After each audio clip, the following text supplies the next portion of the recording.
Nakusalimia katika jina la Yesu Kristo. Bwana asifiwe. Nakukaribisha katika darasa la Destiny. Leo natamani tuangalie kelele 6 zinazoweza kukuzuia kufocus katika destiny yako. Kelele 6 ambazo zinaweza kukuzuia katika kufocus kwenye destiny yako. Kelele ya kwanza ni negative self talk. Yaani maana yake ni maneno hasi ambayo unakuwa unajitamkia mara kwa mara, ambayo yanakuwa yanakuja kwenye moyo wako kila unapotaka kufocus kwenye destiny yako, kila unapotaka kufanya jambo lako la muhimu. Kuna maneno ambayo yanakuja ni hasi, yanakuonyesha kwamba huwezi. Mambo haya yanakuonyesha ile jambo ni gumu, inakuonyesha udhaifu wako. Maneno haya mara nyingi yanakufanya unajiona ni inferior, yanakuonyesha kwamba wewe huwezi ukafanya vizuri katika eneo hilo. Yamkini kweli una hatima kubwa na ndoto kubwa ya kufanya, lakini unapokuwa kelele hizi za negative self talk inakuwa inapiga kelele mara kwa mara. Umelala, unatembea, unapowaza tu ile ndoto yako, tayari kuna sauti mbili zinaanza kukinzana. Kuna kelele ya kwanza ambayo inakwambia utaweza, lakini kelele kubwa inakwambia kwamba hili jambo uliwezi. Ili uweze kushinda, uweze kufocus katika destiny yako, ni lazima uweze kushinda haya negative self talk. Utashindaje? Utashinda kwa kujiambia kila siku kile maneno ya ushindi. Jiambie, mimi ninaweza, mimi ni mshindi, mimi nitafanikiwa, mimi nitashinda hili. Ukifanikiwa kuyaoppose the negative self talk, utaweza kushinda. Jambo la pili au kelele ya pili ambayo inakuzuia kufocus katika destiny, tunasema ni comparison with other people. Unajilinganisha sana na watu wengine.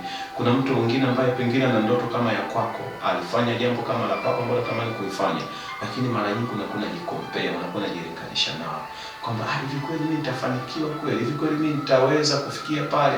Unajilinganisha na watu wengine. Wewe nikwambie kitu kimoja, unapojilinganisha na watu wengine unajicheleweshea kufika kwenye hatima yako. Hakuna mtu ambaye anafanana na wewe. Kila mmoja Mungu amempa identity, yani uniqueness. Kama fingerprint ya kwako ilivyo, ukiweka fingerprint kwenye karatasi, hata dunia nzima wakatafuta mtu, hakuna ambaye atafanana na fingerprint yako. Kwa hiyo acha kujilinganisha na watu wengine.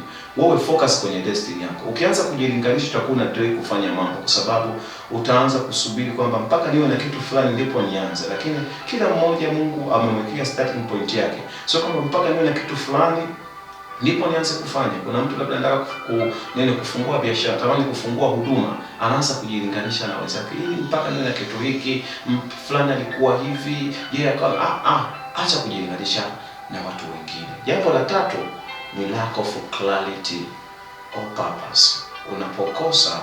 Unapokosa kusudi, yani kwamba huna kusudi maalum, huna uelewa na destiny yako, huna uelewa na ile focus, jambo ambalo unatamani kulifocus. Kama hutakuwa na uelewa wa kutosha, hizo ni hindrance au ni kelele ambazo zitakuzuia kufocus kwenye destiny yako.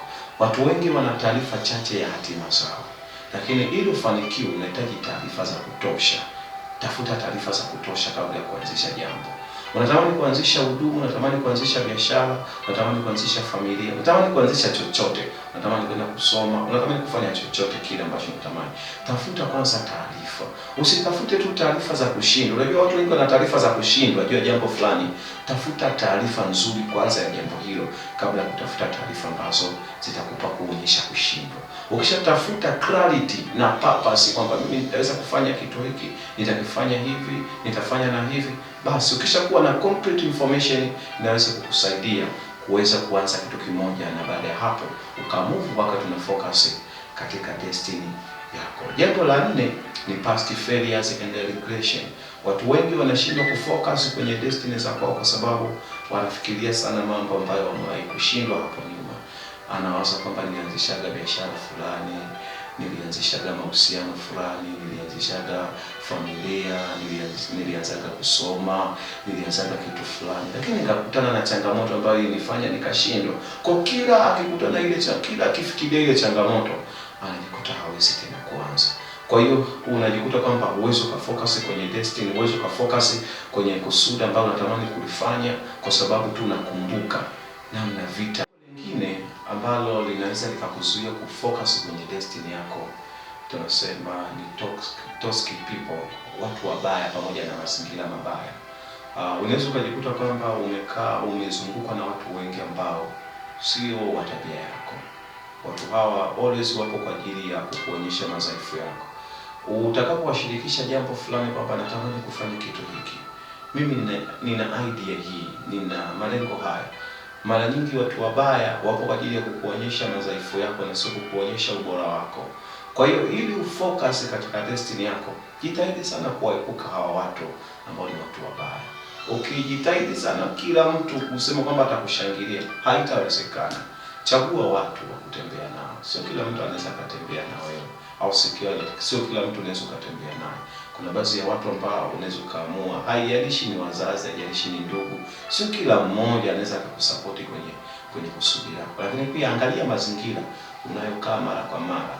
Una ndoto kubwa ya kuwa na biashara kubwa, lakini angalia marafiki, angalia mazingira ambayo unaishi. Ukipata fedha, unaenda disco, unaenda bar, unaenda huko, unatumia pesa zako, unajikuta kwamba mazingira, ni kweli una ndoto kubwa, lakini mazingira yanayokuzunguka sio sahihi. Kwa hiyo ili uweze kufanikiwa kufocus kwenye destiny yako, jitahidi sana kuangalia mazingira yanayokuzunguka. Kama ni mazingira hatarishi, jitahidi sana kuepuka hayo mazingira. Jitahidi sana. Kuna watu ambao wana ndoto kubwa ya kusoma, wafikie labda PhD, lakini angalia mazingira, angalia marafiki unaokukaa nao, angalia mazingira ambayo mara zote unapatikana. Mazingira hayo yatakufanya usiweze kufikia, kwa sababu yale mazingira ni hindrance kwako, ni hindrance kwa ajili ya hatima yako. Na jambo la sita au jambo la mwisho ni overcommitment and busy. Yaani ukweli una ndoto kubwa, ukweli una hatima kubwa, lakini unapolichukulia hilo jambo na lichukulia mpaka mambo mengine uweze ukayafanya. Yaani unafanya kitu hicho. Ni kweli consistency ni nzuri, lakini utakapokipa kitu overcommitment, yani kila kitu ni kwamba ni lazima nifanye hivi, ni lazima nifanikiwe. No, wanadamu huwa tunapanga, lakini Mungu ndiye anayedecide. Unaweza ukaweka mipango 100, lakini katika mipango 100 Mungu akatimiza 200. Kwa nini? As a human being we plan, but God is there to decide. Kwa hiyo weka tu ratiba zako vizuri. Serious overcommitment sana, kwamba yani unahakikishia watu, je, isipotokea utafanyaje? Isipotokea maana yake itakuwa ni hasara kwako. Kwa hiyo weka tu mazingira ambayo kwamba iwe ni moderate. Commitment ni sawa, inahitajika, lakini usiweke overcommitment au undercommitment. Lakini pia jitahidi sana kutokuwa busy. Yani ni kweli una ndoto kubwa, unakuwa busy mpaka unakosa muda wa kula, unakuwa busy mpaka unakosa muda wa kuwa na familia yako, unakuwa busy mpaka unakosa muda wa kukaa na marafiki zako. Kwa hiyo mambo haya ukiyashinda au ukifanikiwa kuyajua na kuya control, itakusaidia kuweza kufika katika hatima yako. Asante sana.